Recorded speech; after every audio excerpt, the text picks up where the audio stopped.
नमस्ते, वंदे मातरम। आप जानते हैं आरपीडब्ल्यूडी एक्ट 2016 आने के बाद बहुत कुछ परिवर्तन हुए हैं। हमारे जो 21 प्रकार के दिव्यांगजन बंधु भगिनी हैं उनके लिए केंद्रीय माध्यमिक शिक्षा बोर्ड ने विशेष प्रावधान किए हैं। इस संदर्भ में 12 अप्रैल 2019 को ही एक सर्कुलर जारी किया गया था। यह सर्कुलर कक्षा 10 एवं 12 के जो परीक्षार्थी हैं उनके लिए है और जो 21 कैटेगरी है उनके लिए है। ये सारे सुविधाएं, ये सारे कंसेशन लेने के लिए यह आवश्यक है कि जो अभिभावक हैं, जो गार्जियन हैं, उसके संदर्भ में स्कूल को एक डिसेबिलिटी सर्टिफिकेट जो बच्चे की है उसके साथ आवेदन संलग्न करके सूचना देनी पड़ेगी। वह चाहे स्काइप के लिए हो, चाहे रीडर के लिए हो या फिर किसी अन्य तरह के कंसेशन के लिए हो। और जो भी डिसेबिलिटी सर्टिफिकेट भारत में कहीं भी जारी हो गई है वह इस पर्पज के लिए मान्य होगी। समय मिलता है इम्तिहान में, अगर 3 घंटे का पेपर होने वाला है तो 60 मिनट का एक्स्ट्रा टाइम मिलेगा और अगर 2.5 घंटे का पेपर है तो 50 मिनट का टाइम मिलेगा।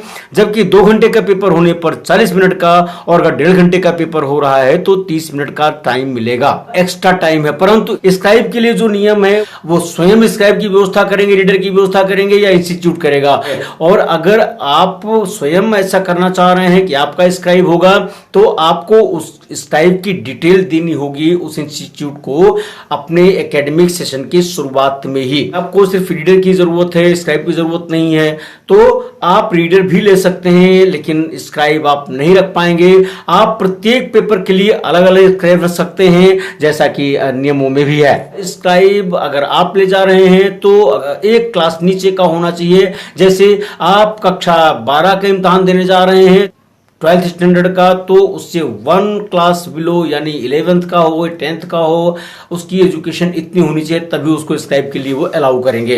इसमें कंप्यूटर से एग्जाम देने के लिए कुछ ही को अधिकृत किया गया है और कंप्यूटर में इंटरनेट कनेक्शन नहीं होगा, फॉर्मेट होगा, बाकायदा उसकी चेकिंग होगी और चेकिंग के दौरान जो टाइम लॉस होगा अलग से समय उस विद्यार्थी को दिया जाएगा। ग्राउंड फ्लोर पर ही उनके कमरे होंगे जहां एग्जामिनेशन हॉल होगा, उनका बैरियर फ्री होगा। वो स्पेसिफिक एग्जाम्पशन यानी कंसेशन दिए गए हैं क्लास 10th को भी और क्लास 11th को भी, और वह है सब्जेक्ट के चुनाव के लिए। इसी के साथ साथ उनको यह भी कंसेशन दिया गया है कि वह 50% तक अपनी अटेंडेंस जो हाजिरी होती है स्कूल में लगा सकते हैं, इससे भी छूट मिल सकती है। यहाँ प्रत्येक इंस्टीट्यूट को यह भी कहा गया है कि किसी भी दिव्यांगजन बच्चे को, स्पेशल नीड के बच्चे को एडमिशन से मना नहीं किया जाएगा। स्पेशल एजुकेटर अपॉइंट होंगे, बैरियर फ्री एनवायरनमेंट होगा, स्पीच सॉफ्टवेयर होगा, मींस लाइब्रेरी वगैरह सब रिच रहेगी। आप जानना चाहते हैं www.cbsc.nic.in पर जाकर के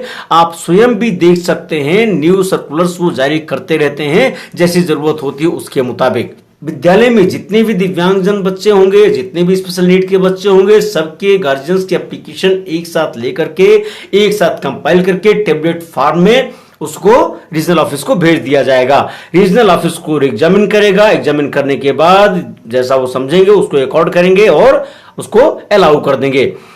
सजेस्टिव प्रोफार्मा दिया हुआ है अनेक्जारे में कि डिसेबिलिटी सर्टिफिकेट किस तरह की रहेगी, लेकिन यह सजेस्टिव है, कंक्लूसिव नहीं है।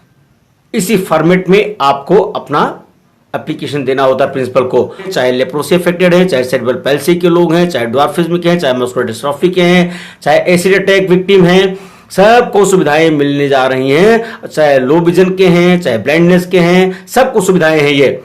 और डीफ हार्ड ऑफ हियरिंग के लोगों को भी सारी सुविधाएं हैं, यानी एग्जामिनेशन में कहीं से किसी के साथ कोई दिक्कत नहीं आने वाली है। स्पीच और लैंग्वेज डिसेबिलिटी के जो बंधु भगिनी हैं उनको भी सुविधा मिलने वाली है। स्पेसिफिक डिसेबिलिटी यानी डिसलेक्सिया, डिस्ग्राफिया, डिस्कैलकुलिया और डेवलपमेंटल जो अफासिया है उसके लिए भी सारी फैसिलिटीज मिलने वाली है। मेंटल बिहेवियर के लोगों को भी सुविधाएं हैं।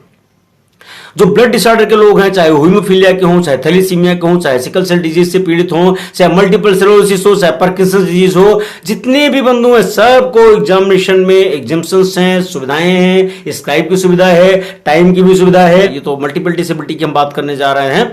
इनको भी सारी सुविधाएं हैं। लेकिन जो डिसकैलकुलिया के लोग हैं, पूर्व में इनको कैलकुलेटर नहीं अलाउ था, अभी रिसेंटली कैलकुलेटर भी सीबीएसई ने अलाउ किया हुआ है कि एग्जामिनेशन में कैलकुलेटर लेकर वो जा सकते हैं। मैंने पहले ही आपको चर्चा कर दिया कि एकेडमिक सेशन जब शुरू हो तभी आपको सारी डिटेल दे देनी चाहिए।